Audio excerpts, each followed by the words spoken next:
Once again, a very warm welcome to our YouTube channel Storytelling with Bani and Poojan। और आज हम आपके लिए जगमे तंदिरम नाम की एक तेलुगु फिल्म की कहानी लेकर आए हैं। इस फिल्म के शाब्दिक नाम का अर्थ द यूनिवर्स ऑफ रूज यानी कि द यूनिवर्स ऑफ ट्रिक्स है। जैसे कि मैंने पहले भी मेंशन किया था कि मुझे तेलुगु नहीं आती, तो ये गलत भी हो सकता है। इस फिल्म को 6.2 रेटिंग मिले हैं आउट ऑफ 10 और उसे 86% लोगों ने लाइक किया है।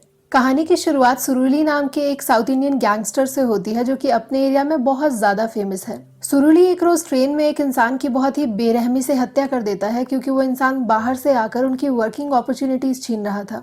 आज उसकी शादी होने वाली है और ये काम वो अपनी शादी से पहले खत्म करता है। लेकिन जैसे ही वो ये काम खत्म करके अपनी शादी में पहुंचता है, उसे अपनी बीवी का एक खत मिलता है। उस खत में वो उसे कहती है कि वो जानती है कि वो एक खूनी है और वो एक खूनी से कभी भी शादी नहीं करेगी। सुरुली की माँ को ये सब बातें बहुत ही बेबुनियादी लगती हैं क्योंकि उनकी नज़र में उनका बेटा एक रेस्टोरेंट चलाता है। सुरुली की जिंदगी बिल्कुल आम ही सी चल रही होती है कि तभी लंदन से उसका एक दोस्त उसे मिलने आता है।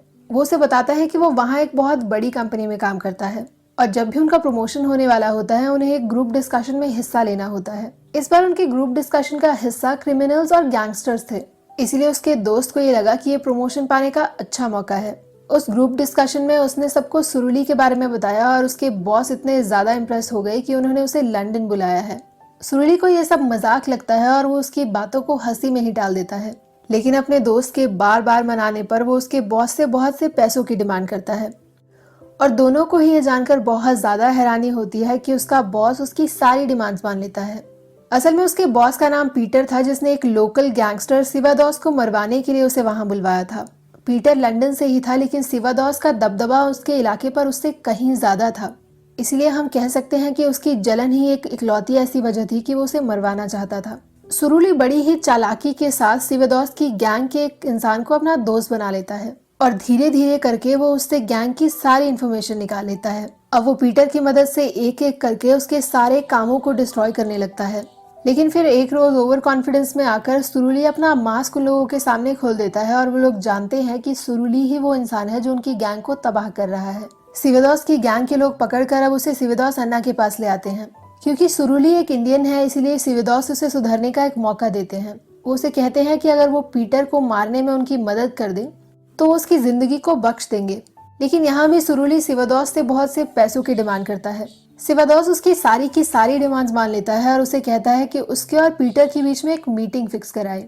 सुरुली सिवादोस और पीटर के बीच में वो मीटिंग तो अरेंज जरूर करवाता है, लेकिन वो बड़ी ही चालाकी के साथ सिवादोस को जान से मरवा देता है। जैसे ही पीटर सिवादोस का गला काटता है, उसकी गैंग के लोग ये समझ जाते हैं कि सुरुली ने ही उन्हें धोखा दिया है। एक एक करके सिवादोस की गैंग के सारे लोगों को जान से मार दिया जाता है, लेकिन उनमें से कुछ लोग वहां से भाग जाते हैं।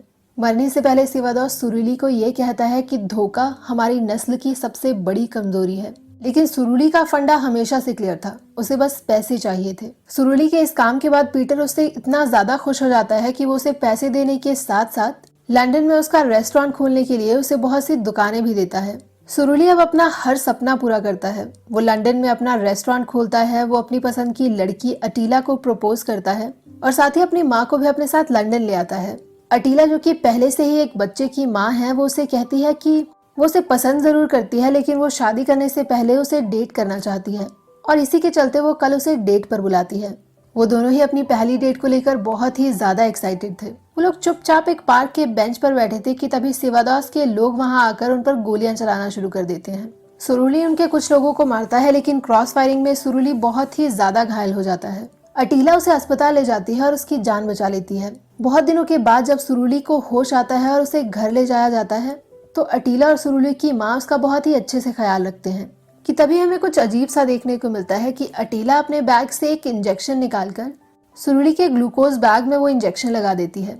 वो इंजेक्शन लगाकर वो वहां से निकल ही रही होती है कि तभी सुरुली उसका हाथ पकड़ लेता है और उसे कन्फ्रंट करता है। वो उसे बताता है कि उस पर शक तो उसे तभी हो गया था जब पार्क में वो बहुत ज्यादा नर्वस थी, लेकिन फिर भी उस पर भरोसा करके वो वहीं बैठा रहा। लेकिन आज जब वो उसके ग्लूकोज बैग में इंजेक्शन लगा रही थी तो उसकी नींद अचानक से खुल गई और कहीं ना कहीं उसका वो उस दिन वाला शक आज यकीन में बदल गया। वो अटीला से बार बार सवाल करता रहता है कि उसने आखिर उसके साथ ऐसा क्यों किया, लेकिन अटीला उसके एक भी सवाल का जवाब नहीं देती। सुरुली उस पर हाथ उठाता है, लेकिन वो उसे तब भी कुछ नहीं बताती। फिर अचानक से वो उसे कहती है कि उसकी वजह से बहुत से लोगों की जिंदगियां बर्बाद हुई हैं अब हमें एक फ्लैशबैक दिखाया जाता है जहां अटीला अपने परिवार के बारे में बताती है। श्रीलंका में अटीला का एक भरा पूरा परिवार हुआ करता था, लेकिन जब वहां पर वॉर स्टार्ट हुई तो उन लोगों को अपना घर छोड़कर वहां से भागना पड़ा। उन्हें ना तो श्रीलंका ने एक्सेप्ट किया और ना ही इंडिया ने, इसीलिए उन्हें जगह जगह रेफ्यूजीज बनकर घूमना पड़ा। फिर एक रोज जब वो इंडियन प्लेन का वेट कर रहे थे तो अचानक से उनके घरों के ऊपर बॉम्ब्स गिराए गए और इसी बमबारी में अटीला के परिवार के साथ साथ उसके पति की भी मौत हो गई। अब इस दुनिया में बस उसका बड़ा भाई और उसका बेटा धीरा जिंदा था। किसी तरह उन्होंने अपनी जान बचाई और सेवादॉस की मदद से वो लोग लंदन आने वाले थे। किसी को उन पर शक ना हो इसीलिए धीरा को उसका बेटा बताया गया और उसके भाई को उसका पति। लंदन पहुंचने से पहले ही ट्रेन की चेकिंग में उसके भाई को पुलिस वालों ने पकड़ लिया, लेकिन किसी तरह से अटीला और धीरा लंदन पहुंच गए।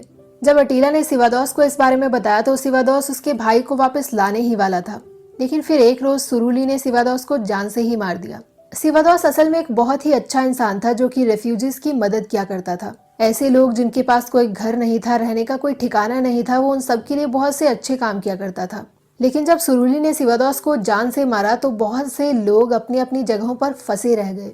असल में पीटर सिवादोस को इसलिए मरवाना चाहता था क्योंकि वो एक रेसिस्ट था। वो ये चाहता था कि उसके देश में कोई भी बाहर का इंसान ना आए। अब सुरुली को अपनी गलती का एहसास होता है और वो अटीला से बार बार माफी मांगता है। वो उसे कहता है कि जब वो सिवादोस को मार रहा था तो उसे ये नहीं पता था कि वो इतने अच्छे इंसान हैं। सुरुली की माँ भी उसे छोड़कर वापस इंडिया चली जाती है और जाने से पहले वो उसे कहती है कि अगर उसे इंडिया वापस आना है और उसके पास रहना है तो उसे वो सब ठीक करना होगा जो कि उसने गलत किया है, क्योंकि वो एक खूनी की माँ होकर जिंदा रह सकती है लेकिन एक देशद्रोही की माँ कहलाना उसे बिल्कुल भी मंजूर नहीं। पीटर अब सुरुली को अपने पास बुलाता है और उसे एक आखिरी मर्डर करने को कहता है, और ये मर्डर उस इंसान का था जो कि उन इमिग्रेंट्स और रेफ्यूजीज के सारे केसेस लड़ा करता था। सुरुली अब अटीला के साथ सिवादोस के लोगों से मिलने जाता है। पहले तो वो उसकी बातों पर बिल्कुल भरोसा नहीं करते, लेकिन बाद में उन्हें लगता है कि वो जेन्युइनली उनकी मदद करना चाहता है।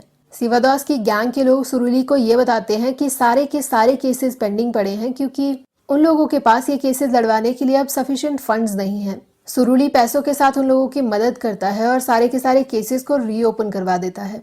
किसी तरह से पीटर को इस बात की भनक लग जाती है और वो सुरुली को बहुत ही बुरी तरह से बेइज्जत करता है। वो कहता है कि उसने उसके सारे रेस्टोरेंट्स को तबाह कर दिया है और इसी प्रोसेस में उसका एक डिशवॉशर मुरुगेसन अन्ना उसकी मौत हो गई है।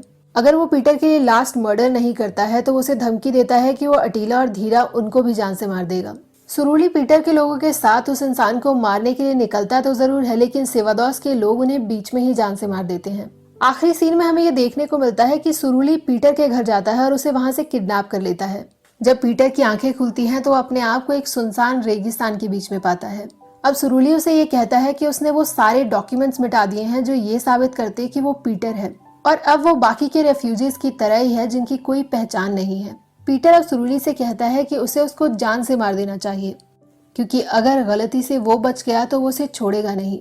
सुरुली अब फुल टशन में अपनी एक विकेट सी स्माइल के साथ पीटर को वहीं छोड़कर चला जाता है। अटीला को अपना भाई मिल जाता है और सुरुली को अटीला, और इसी के साथ हमारी कहानी खत्म हो जाती है।